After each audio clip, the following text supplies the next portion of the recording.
Welcome to Chillin' 101. We hope this video helps. You start by confirming what kind of controller you have and why that matters. GTA San Andreas expects X input for native support, so an Xbox controller connects directly.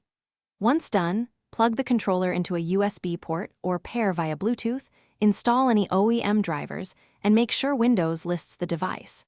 If it's not X input, prepare a wrapper like X360C. That converts direct input signals into X input. Do this now, so the game will recognize input correctly. Next, you configure input translation and mapping so keys behave predictably. If using X360C, place the executable in the game folder, run it, let it auto-create the DLL, then calibrate sticks and triggers. This makes the game see an Xbox pad. Alternatively, add the game to Steam, launch Big Picture, and enable controller support to use Steam's layout profiles. Make sure you map movement, camera, and vehicle controls. Consistent mapping avoids control modes clashing in-game. Finally, you verify everything inside GTA San Andreas. Open controls, select your controller profile, and test walking, aiming, and driving.